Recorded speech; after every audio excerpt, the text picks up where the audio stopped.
Get ready to be inspired by the wisdom of one of the most influential speakers of our time. I believe that success comes with character, and that success builds character.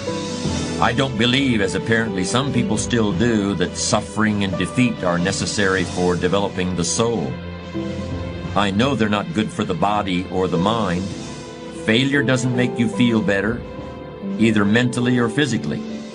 Of course, it's an inevitable part of life, and you do yourself a favor by taking the opportunity to learn from your failures. But I think there's no point in continuing to bang your head against the wall once you realize it hurts. I don't mean to sound hard-hearted about this, but I believe that if you reach a certain age, and if you really haven't achieved very much in your own terms, I don't think you can ascribe this to bad luck or a difficult childhood or any other external factor. I personally feel that your strength of character does come into question at that point. And let me make it clear that your definition of success may be different from the next person. I'm not implying that you need to have a fat bank account or a Rolls Royce to be successful. But if having those things is integral to your definition of success, then that's what you should be aiming for. Let me illustrate what I mean by describing the philosophy of a very successful and interesting man named Steve. Although he was still in his mid-40s, he had already founded a very profitable advertising firm in the Midwest and had sold it to one of the country's largest agencies for roughly 3 times his company's annual gross. So he had become a very wealthy man, and he had plenty of years left to enjoy it. During a discussion with some friends of his, the topic turned to the career problems of a mutual acquaintance, a man of obvious intelligence who had an MBA from one of the most prestigious universities in the country.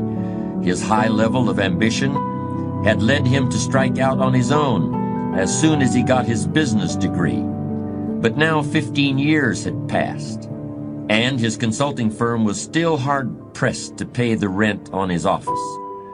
Oddly, he still continued to impress everyone who met him as an extremely sharp all-around businessman. He read the Wall Street Journal every day. He knew the names of all the CEOs of the major corporations. Talk to him for 5 minutes and you would think he was a real player in the business world, but he had never made any money. Steve's friends were confused by the whole idea of a good businessman who's never had success in making money. They felt it was like saying someone is a great baseball player, but he strikes out all the time and makes a lot of errors. Steve thought about this for a minute and then offered his perspective. In the business arena, I believe achievement is a prerequisite for calling someone successful. You can't be a good businessman and never make any money. A good tree bears fruit. If it doesn't, it's not a good tree. I think Steve's analysis is right on the mark for a certain segment of the business arena. In certain professions, one of the highest goals you can achieve is to generate income for the company and thereby fatten your own bank account. In those businesses, success is measured by money, plain and simple. So if you're in that type of profession and you haven't made money, you probably should take some steps to strengthen your character. In other words, character isn't an abstraction that exists somewhere up in the sky divorced from the real world.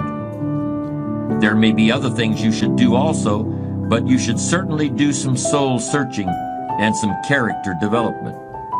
But let's broaden the scope of the discussion a bit and look beyond business success, where the measurement of achievement can be defined simply in terms of dollars and cents. I've already said that in my opinion you need a strong character to make money, and that if you haven't made money, your character very likely needs work. But I also want to stress my belief that it takes character to achieve success in any form, whether it's in the business world or anywhere else. There are some people who just aren't interested in making a lot of money. I'm not one of them, but I can see their point of view. For these people, achievement is measured in terms that aren't so easily quantified. According to Aristotle, 52 is the age at which a man's philosophy is fully formed. But it's okay to run a little behind schedule as long as you recognize it and do something about it. And you don't need volumes of books or the library in order to create a personal philosophy that will help you to achieve your goals. You can do that anywhere. You can do it right here. In fact, we could all do ourselves a favor by developing the philosophy of an ant. There are at least two reasons why ants are unique and important. For one thing, an ant always knows where it wants to go, and it keeps trying to find a way of getting there, no matter what. If you put a pebble in front of an ant, the first thing it does is try to find a way around the pebble. It tries to go one way. If it can't get around there, it tries to go the other way.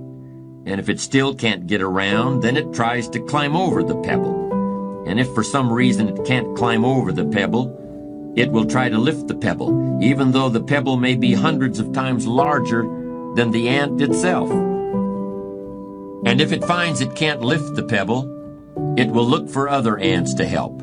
And if all the ants working together can't lift the pebble, they will finally start digging a tunnel underneath it. And even if that doesn't work, they will literally start trying to gnaw their way through the pebble. How long will they keep trying? They'll keep trying until they die, because the one thing they will never do is quit. That's the ant's philosophy of achievement, and we might all want to incorporate it into our view of the world. The other reason ants are important is because of what they do in the summer. During the summer, the ants plan for the winter. They don't have any credit cards. They don't use the present moment to create debts and liabilities for themselves in the future. They use the present moment to create assets for themselves. Do you remember the fable about the ant and the grasshopper? The grasshopper laughed at the ant for working so hard all summer.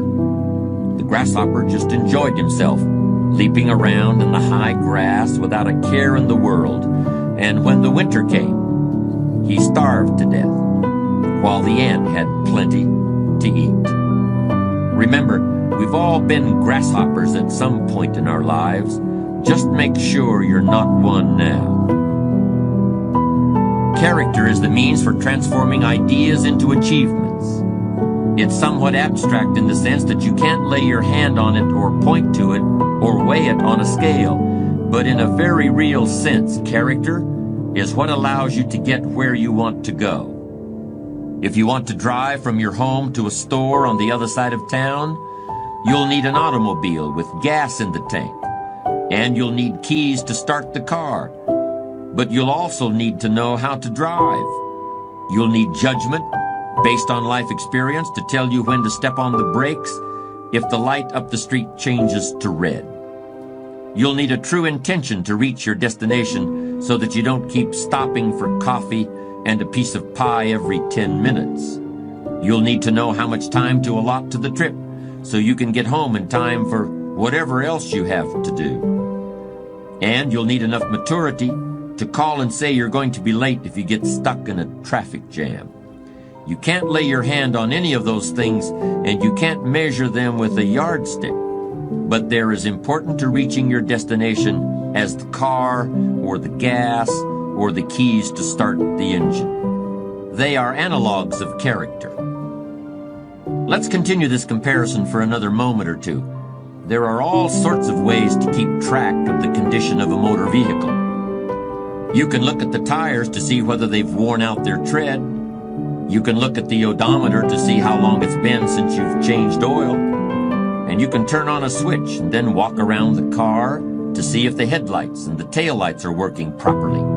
There are objective indicators of the condition of your car. Similarly, there are ways of objectively evaluating your achievements. Most people don't take advantage of them as often as they should, but they're available nonetheless. For example, you can put together a financial statement in order to determine your net worth. You can hire an appraiser in order to learn the market value of your house. You can compare where you were 10 years ago to where you are now in order to determine the degree of progress you've made in your life. As I've tried to explain, achievement depends on character in the same way that a successful drive to the grocery store depends on knowing when to apply the brakes and when to step on the gas. But how can you know if your character is in good enough shape to get you where you want to go? To continue the metaphor we've been using, there are ways of discovering whether you still know how to drive without having an accident. I believe there are ways of evaluating the strength of your character that are almost as clear as the depth of tread on a tire or the amount of gasoline in the tank of an automobile. In order to use these techniques for character evaluation, all you need is a commitment to be ruthlessly honest with yourself. At first, that kind of ruthless honesty may include a little bit of pain, but once you accept the fact that character is basic to achievement, you'll gladly pay the price. Just as the gas gauge of a car indicates full and empty, with several demarcations in between, you can learn whether your character has enough fuel to get you to your life's destination. You can learn to tell whether you're on full or empty or somewhere in between. But while a car runs on only one fuel that is indicated by a single gauge, character, in my opinion, can be evaluated by 4 different imaginary gauges. Here's the first one. On the right-hand side of the gauge, corresponding to the letter F for full on a gas gauge, I want you to imagine the letter R, which stands for refusal. And on the left side of that gauge, I want you to imagine the letter C, which stands for complacency. If your character is good and strong, there are certain things that you simply refuse to accept in yourself or in other people. In your work, you refuse to accept anything less than your best effort. That doesn't mean that things will always work out exactly as you hoped and intended, but that's not the point. There will always be variables you can't control, but your effort level should always be maxed out regardless. With your family, your commitment should be just as strong. You should simply refuse to compromise in any area where your family needs and welfare are concerned. And with yourself, in your personal life, you should similarly refuse to accept pettiness or dishonesty or unethical behavior in any form. That's the right-hand side of the first character evaluation gauge. On the left hand is the letter C, which stands for complacency. But it also could be the letters LIS, standing for let it slide, or even WTDA for what's the difference anyway. Ask yourself where you stand on that scale. Do you have enough good, strong refusal to achieve what you want to achieve? If not, it's time to make a pit stop right now. The second character rating gauge has the letter D on the right, and on the left is the letter M. The D stands for decision, and the M stands for maybe. Ask yourself, are you a person who comes to a fork in the road and turns right or left? Or do you stop the car, scratch your chin, and say, well, maybe I'll go this way, and then again, maybe I'll go that way. And in the end, you go nowhere. Think about the big issues that are facing you in your life right now. It could be that you want to leave your job and start a business of your own. It could be that you want to get married. In any case, are you the kind of person who comes to a decision and puts it into action? Or are you someone who says, well, maybe, but then again, maybe not? Now imagine a gauge with a W on one side and an A on the other side. The W should be in bright red or orange, while the A should probably be a dingy green or pale yellow. That's because the W stands for want, as in, I want it now, or I want it real bad, or I want it so much I'll do whatever it takes to get it. The W means you'll go to law school for 5 years at night while working full-time during the day because you want to be a lawyer. The W means you'll get up at 4 o'clock in the morning every day to work on your novel because you want to be a writer.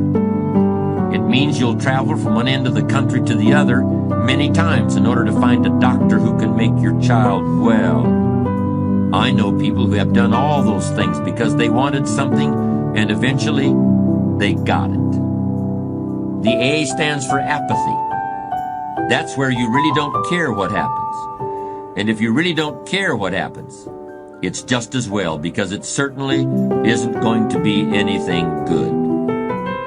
Now we come to the last of our imaginary character gauges. On the right-hand side is the letter P, and that stands for promise.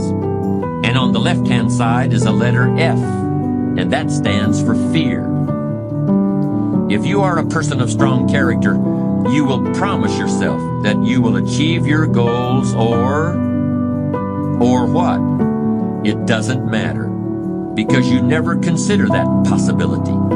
You have made a promise, and you're going to keep it. When you set out to drive to the grocery store, you don't stop at the doorway and think, what will I do if I don't make it? You simply intend to get to the grocery store. You know you're going to get there. You will get there. It's simply assumed. Fear is simply the inability to make a promise to yourself. It kicks in when you start thinking about all the bad things that can happen to you on the way to your destination. And before long you're thinking, wouldn't it be easier just to stay home? Isn't it safer to just stay in bed? Isn't it better to pull the covers up over my head? In this discussion, we've been using the metaphor of going across town in a car. Let me conclude by referring to another little excursion. And it's one that I know for a fact you have already taken. When you were learning how to walk, you made a silent promise to yourself that you were going to do it. It may have been scary at times. You surely stumbled again and again. Tears surely fell from your eyes, but no matter. You didn't even think about that. Each time you fell, you forgot about it as soon as you regained your feet because you had promised yourself you were going to walk across the room. And you did it. How long did it take? Who cares? You did it.